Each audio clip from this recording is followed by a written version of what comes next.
squeeze it tight, suffocating, lonely in the crowd. I'm surrounded by all the screens of their lives, screaming into space to drown them out. So the music that you're hearing is Sophie the Giants, and you will be seeing her tonight, and we'll get to that in our fireside chat. I should firstly say, as Anja pointed out, I'm from Scotland. Ich komme aus Schottland. So entschuldigen, meine Deutsch ist nicht so gut, meine English is scheiße. And you've all stayed to the end. So I thought, rather than just go straight into death by PowerPoint, I would tell you guys a joke. And I wrote this joke with my sister, a multilingual translator, which is to observe that DLD oscillates between English and German. And that's great. It gives you an international audience. But can I point out that German people are much more patient when you converse with them? They listen to everything you have to say before they respond. Whereas us English-speaking people, we're much more ruder. We'll interrupt you halfway through the conversation and finish the sentence for you.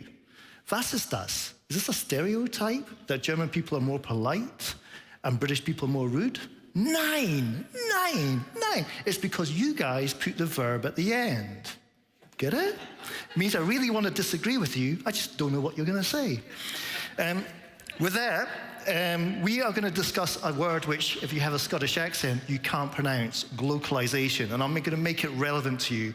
I'm going to do so in 3 stages. I'm going to give you the origins of glocalisation, then I'm going to explore the evidence of glocalisation, and then I'm going to take you through an exclusive DLD data set provided by Spotify, Illuminate, and YouTube, and many others, just for you people here today.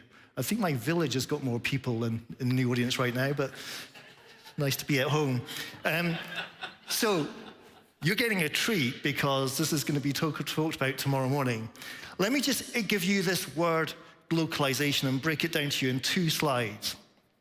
If you believed the Economists, us idiots, you were told the world was flat, right? Homogenized culture and society means we all migrate towards those big American brands like Starbucks and McDonald's. That's what the theory said. Globalization means the world is flat. Not so fast. Not so fast. What we are seeing at Spotify increasingly is the opposite. And to explain this, I have to leave economics and pick up the subject sociology. Professor Roland Robertson, who taught at the University of Aberdeen, Aberdeen, if you don't know, is in the arsehole of nowhere of Scotland, Roland Robertson made this observation about Los Angeles in the mid-1990s. And what he saw was that Koreans coming to LA, known as K-Town, were not going to McDonald's and were not going to Starbucks. They were going to Korean delicatessens and Korean restaurants. They wanted to go where it felt closest to home. And his conclusion in 1995 was that diversity wins. Glocalization matters, globalization does not matter. Sadly, this professor died in 2022, the year before we stumbled on the word, but I wanted to celebrate his work by showing how it came back to life again. So to give you the evidence of glocalization, we're going to go to February of last year, where the paperback edition of my book, Pivot, available in Germany in a German translation as a CD. If you have a CD player, you can listen to my book. I was invited to go into the BBC One show, and this is important. This is where it gets deep. So the BBC One show is a family-friendly show. You sit around the sofa, everybody watches together, and it's a nice feel-good story. Hey, Will, isn't it great that last year the top 10 artists in Britain were all British? Okay? Now we're going to watch this 1-minute clip, and you're going to see me make an asshole of myself on 2 occasions, okay? Why are British artists so bad in Britain? I think it's the way that we are discovering music. If you look at how the streaming services are working with an algorithm that everybody is being curated for with their own unique tastes. So 20 million people listen to your radio show, they all listen to the same song. There's 20 million people on Spotify in the UK, and they're all listening to 20 million unique playlists. I think that's one of the reasons why we've seen this local dominance of local charts. Same thing in Germany, the top 10 in Germany were all German, and the same thing in Italy too. The top 10 in Italy were all Italian. Perfect. So car crash moment number 1, I was there boasting to this interviewer saying Spotify reaches more people than the BBC Radio 2 breakfast show, without realizing he was the presenter of the BBC Radio 2 breakfast show. No one listens to radio.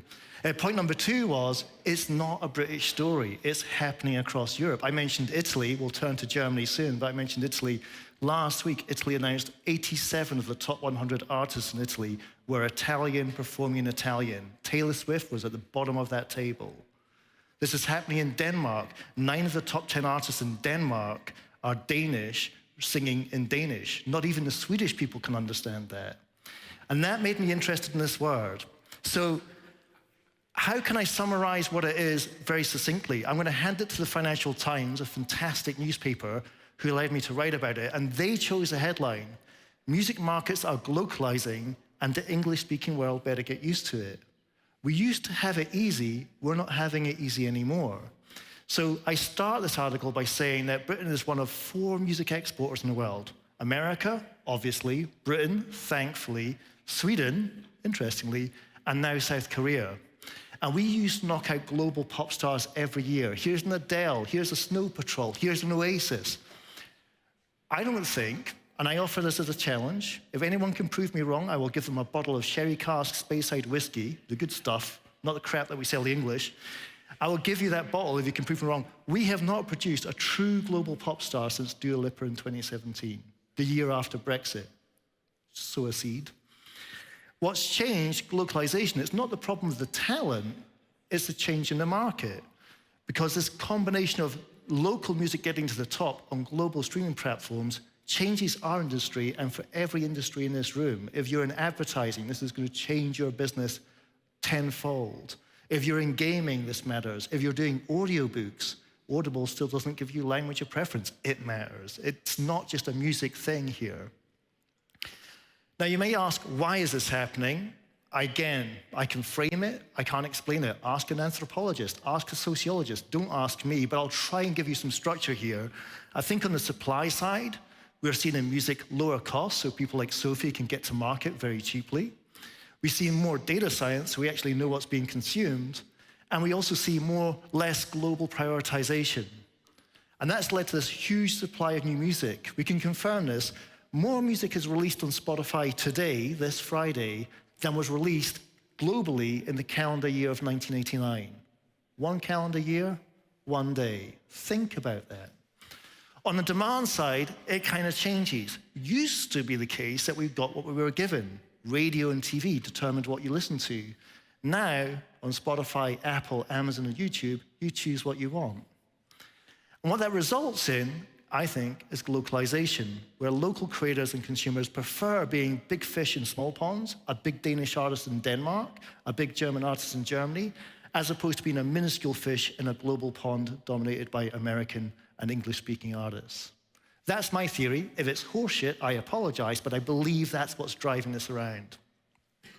So from evidence, before we bring Sophie up on stage to explore this with an artist, show and business, we're going to need both here, I just want to explore it by looking at this exclusive data drive into Germany. And I'm so glad you guys have stayed, because we have worked our bollocks off to get this ready for you. I'm going to make 3 very quick points. Firstly, German artists make up over 1/3 of their market. You want to hear some reverse Schadenfreude for a second? The German charts are more German than the British charts are British. You think they're going to let me back into Heathrow Airport after saying that? Secondly, German artists are more likely to be singing in German. And we saw this in Sweden too.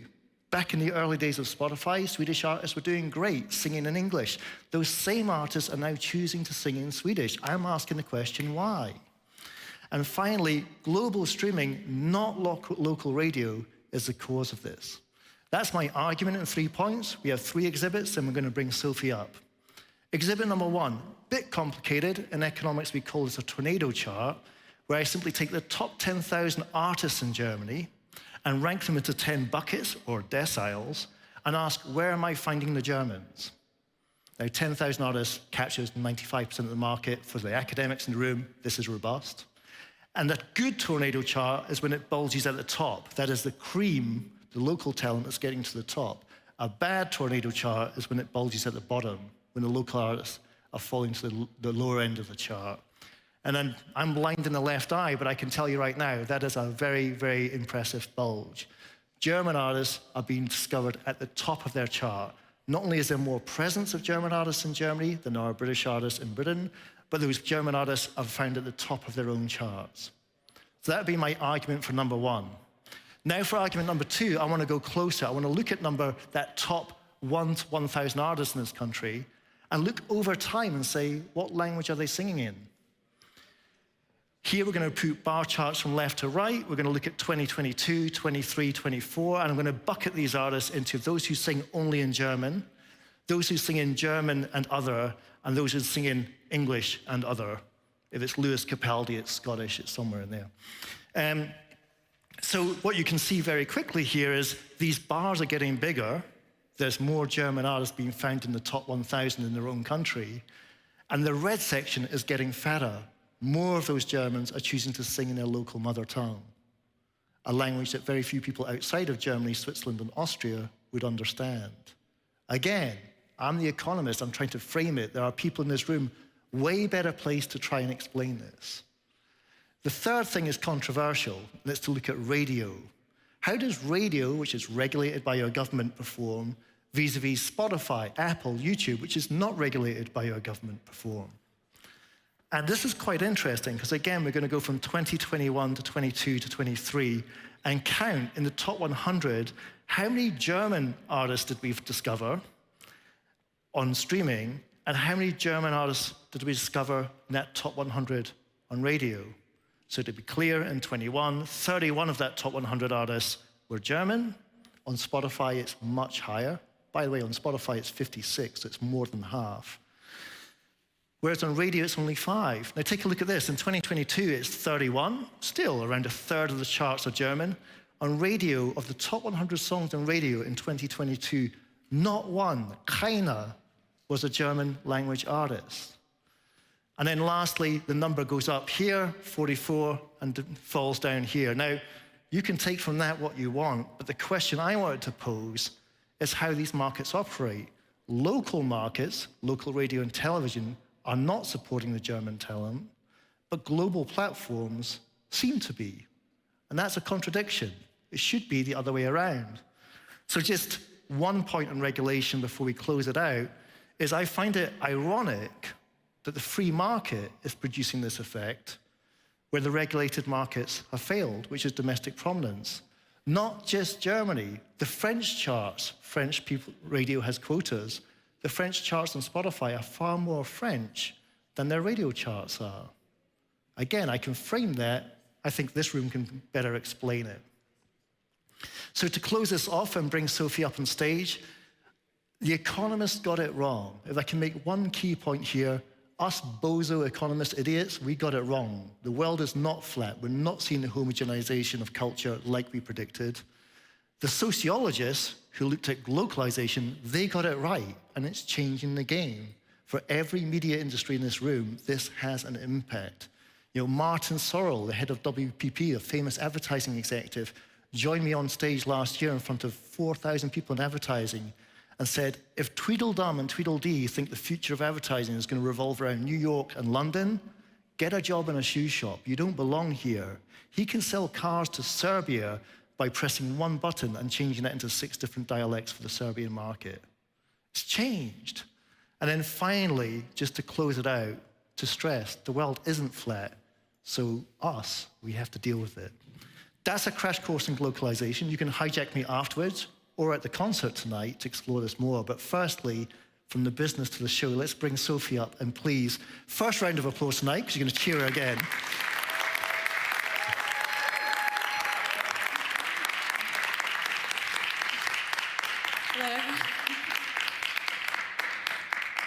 And first question's got nothing to do with economics or sociology. It's to do with partying our brains out. Where do we go to get messed up and party tonight to watch you perform? I believe it's called the Occhio building or something. Experience Centre. There you go. And what time do you hit the stage? About 11:45, I think, around midnight. We were going to finish here at 12:30, so...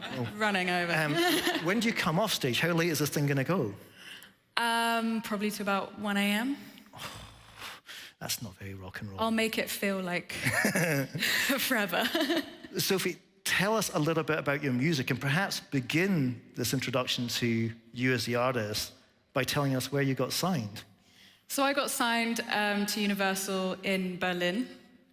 When I was... Louis Capaldi, by the way. Yeah, same as Dua Lipa as well, apparently.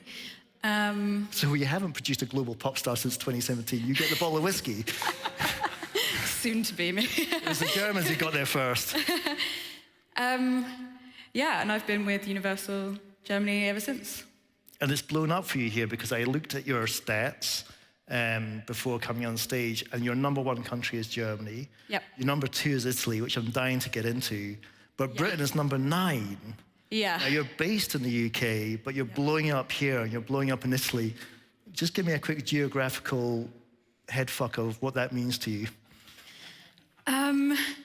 It means that I have to travel a lot, but it's a lot of fun. So I'm very, very grateful for it. I love performing all over the place. I think that it's very, very exciting for me as an artist. And me personally, I would definitely prefer to be in all the ponds than just one.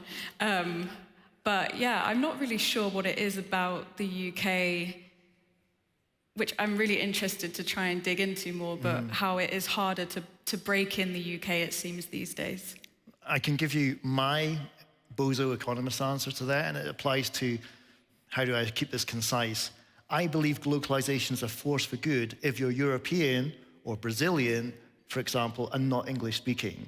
And people with laptops open, if you go to the YouTube Brazil artist chart right now and look at the top 100 artists in Brazil, you will find 0 international artists. No Spanish, no English speaking, no Taylor Swift, no Bruno Mars. So it helps those who are not English speaking. If you're British or Australian, glocalization is a force for bad. I believe the algorithm just populates our markets with American content. That's my hunch, but we'll have to see how that plays out. Let's turn to the music quickly. Describe the music if I'd never heard you before, when we heard you as you came on stage. Energetic. I second that emotion. There's definitely elements of like disco and electronic dance music, which has really influenced my music. And I mean, it's quite pop. But I also have a very indie background as well, so it's kind of like an amalgamation of all of these things put together in all my influences.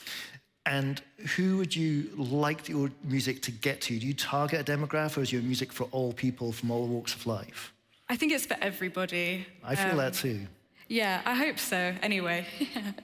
And who's listening to it? I mean, let's talk about the audience. It seems like it might not have been the streaming services that gave you the boost here in Germany. So by the looks of things, radio has been my biggest supporter in Germany and Italy. I was played, I think, 674,000 times on European radio last year. Good time. That's called heavy rotation in the trade. And about twice in the UK, probably. Not literally, but yeah. I don't know why. But it's really interesting to have this conversation and to be a part of the conversation today. And I think that captures something that we struggle with new media. I struggle with, the music industry is struggling with, which is Spotify, Apple, Amazon is a one-to-one relationship. You choose when you listen to, whereas radio is one-to-many. And I remember a manager, John Silver, who managed Nirvana. He has a few stories. Once said to me, I want to understand when songs spike on the streaming service and how long does it take for them to spike on radio? For an economist, that's a good question to answer. It involves a bit of work. But I said, why do you ask that question? He said, because streaming services sell out theaters, radio sells out arenas. So for bands and managers and labels in the audience, think about that. You know, streaming services get you so far, but radio has taken you much further than you could have ever imagined. Yeah, I definitely had good streams before I like sort of blew up on German and Italian radio, but once that happened, my streams completely transformed into like the millions, and just like overnight, it was wild. That's very important for this audience. Radio moved first, streaming moved second.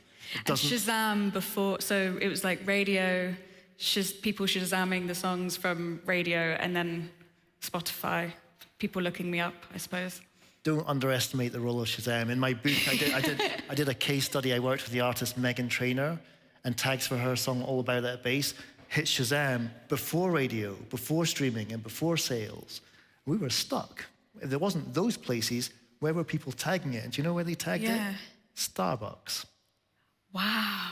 And we date timed the tags to 8 to 10:30 in the morning across the time zones of the United States of America.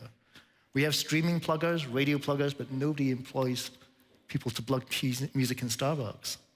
That's so interesting, because I also hear my own music in a lot of stores in the UK, but not as much on the radio at the moment. And if you think about Starbucks, you spend half an hour queuing, ordering, slurping, crap coffee as well. So there's time spent there, and it's time spent listening as well. Yeah. Let's go from Germany to Italy. There's a big Italian connection with your music, correct? Influences and potentially in the production as well. Yeah, I mean, Donna Summer was a huge influence for my music, and yeah, I only realised recently that it was an Italian producer. Giorgio. So maybe that has some kind of impact as well. Yeah. The Italian disco sound. Italian disco, I think, was just such a huge thing, and it's definitely influenced disco music in general. So much cool music came out of Italy from the disco scene, and that has influenced me a lot. My parents listened to a lot of disco growing up, and I think that's just ingrained in me. I listen to a lot of disco. As a DJ who does funk and soul discos, I'm a huge fan of Peter Brown. I don't know if people know Peter Brown's music, but he was a disco pioneer, and when discos were declared dead, do you know what he did? He wrote Material Girl for Madonna.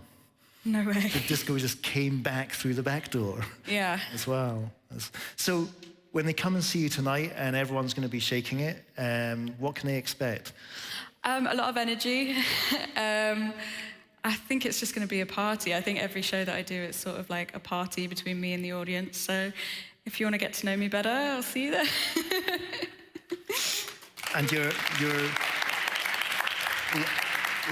last of all, your label is based here. You want to talk about what the label is doing around you and the plans for the future?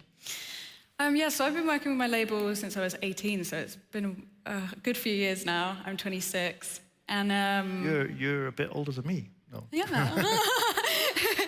And they're just a really, really amazing team, and have helped me reach such a wide amount of people, and especially connecting me with radio and Spotify. So I'm super, super grateful for Universal Berlin. They are doing who are here with me today.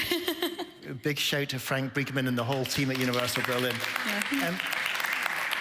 Last thing to say, well, firstly, thank you for staying this late. It's a shame we got the graveyard slot, but I'm honoured to be joined by Sophie. But we do have a point of connection I just want to share with the audience, which is where you studied. The Academy of Contemporary Music. Which is in?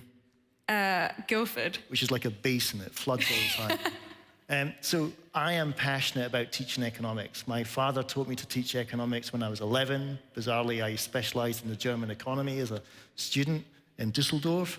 But I taught economics at the Academy of Contemporary Music in 2007. Wow. And I was teaching the really boring stuff, how to fill out your PRS form or your gamer form, how to fill out your PPL form, how to protect your copyright to these students. And I had every single student in the palm of my hand focusing on this turgidly boring crap to make sure they were going to be safe, except one ginger-haired kid who was fidgeting all the way through the lecture and left halfway through. Sounds like me. Guess who it was? Ed Sheeran. So the moral of the story, people, is not listening to me is great for your career prospects. None of the other students went anywhere, but he went to the very top and he didn't stay around. Sophie, I'm honoured to have you on stage. Thank you so much. Now, I can't wait to see you on stage soon. But thank you for coming to DLD. Thank you, guys. Thank you.